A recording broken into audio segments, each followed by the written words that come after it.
Hello दोस्तों, welcome to my YouTube channel. आज हम आपको बताने वाले हैं कि भगवान विष्णु के वाहन गरुड़ पुराण के कुछ रहस्यों के बारे में। जानने के लिए वीडियो में अंत तक बने रहें। आखिरकार भगवान विष्णु के वाहन गरुड़ का क्या रहस्य है? क्यों हिंदू में उनको विशेष महत्व दिया जाता है? क्या है उनके जन्म का रहस्य और कैसे वह एक पक्षी से भगवान बन गए थे? आइए हम सब विस्तार से जानते हैं। उससे पहले दोस्तों, अगर अभी तक चैनल को सब्सक्राइब नहीं किया है तो जल्दी से चैनल को सब्सक्राइब कर लें और बेल आइकन के घंटी को ऑन कर दें। त्रेता युग में जब रावण के पुत्र मेघनाथ ने श्री राम से युद्ध करते हुए श्री राम को नागपस से बांध दिया था, तब देवर्षि नारद के कहने पर गरुड़ ने नागपस के समस्त नागों को खाकर श्री राम को नागपस के बंधन से मुक्त कर दिया था। भगवान राम के इस तरह नागपास में बंध जाने पर श्री राम के भगवान होने पर गरुड़ को संदेह हो गया था। गरुड़ का संदेह दूर करने के लिए देवर्षि नारद उन्हें ब्रह्मा जी के पास भेज देते हैं। ब्रह्मा जी ने उनको शंकर जी के पास भेज दिया और कहा, भगवान शंकर ने भी गरुड़ को उनका संदेह मिटाने के लिए काक भूछंडी नाम के एक कावे के पास भेज दिया।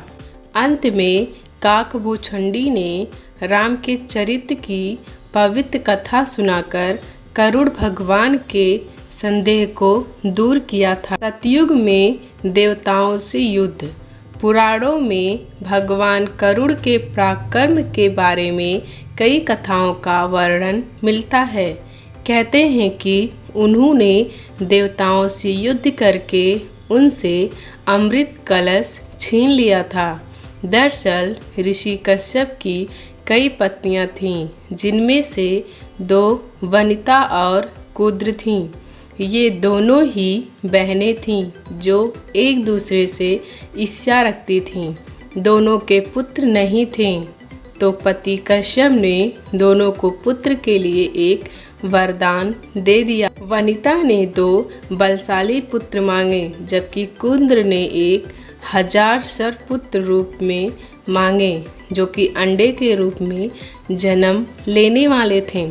सर्प होने के कारण कुद्र के 1000 बेटे अंडे से उत्पन्न हुए और अपनी माँ के कहे अनुसार काम करने लगे। आइए जानते हैं कि हनुमान जी ने कैसे तोड़ा था गरुड़ भगवान का अभिमान। भगवान श्री कृष्ण को विष्णु का अवतार माना जाता है। विष्णु ने ही राम के रूप में अवतार लिया और विष्णु ने ही श्री कृष्ण के रूप में। श्री कृष्ण की 8 पत्नियां थीं, रुक्मिणी, जम्बवती, सत्यभामा, कालिंदी, मितविंध्या, सत्या, भाद्रा और लक्ष्मणा। इनमें से सत्यभामा को अपनी सुंदरता और महारानी होने का घमंड हो चला था, तो दूसरी ओर सुदर्शन चक्र खुद को सबसे शक्तिशाली समझता था और विष्णु वाहन गरुड़ को भी अपने सबसे तेज उड़ान पर बहुत घमंड था। एक दिन श्री कृष्ण अपनी द्वारिका में रानी सत्यभामा के साथ सिंहासन पर विराजमान थे और उनके निकट ही गरुड़ और सुदर्शन चक्र भी उनकी सेवा में विराजमान थे। बातों ही बातों में रानी सत्यभामा ने व्यंग्यपूर्ण लहजे में पूछा, हे प्रभु, आपने त्रेता युग में राम के रूप में अवतार लिया था, तब सीता आपकी पत्नी थी। क्या वो मुझसे भी ज़्यादा सुंदर थीं? भगवान सत्यभामा की बातों का जवाब देते हुए उससे पहले गरुड़ ने कहा, भगवान, क्या दुनिया में मुझसे भी ज़्यादा तेज गति से कोई उड़ सकता है? तभी सुदर्शन से भी रहा नहीं गया और वह भी बोल उठा कि भगवान, मैंने बड़े बड़े युद्धों में आपको विजय श्री दिलवाई है। क्या संसार में मुझसे भी शक्तिशाली कोई है?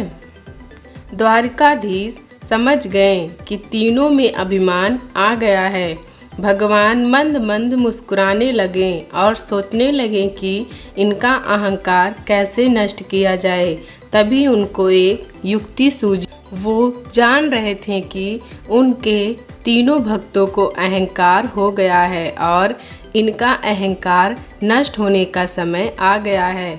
ऐसा सोचकर उन्होंने गरुड़ से कहा कि हे गरुड़, तुम हनुमान के पास जाओ और कहना कि भगवान राम और माता सीता के साथ उनकी प्रतीक्षा कर रहे हैं। गरुड़ भगवान की आज्ञा ले हनुमान को लाने चले गए। इधर श्री कृष्ण ने सत्यभामा से कहा कि हे देवी, आप सीता के रूप में तैयार हो जाएं और स्वयं द्वारिकाधीश राम का रूप धारण कर लिए।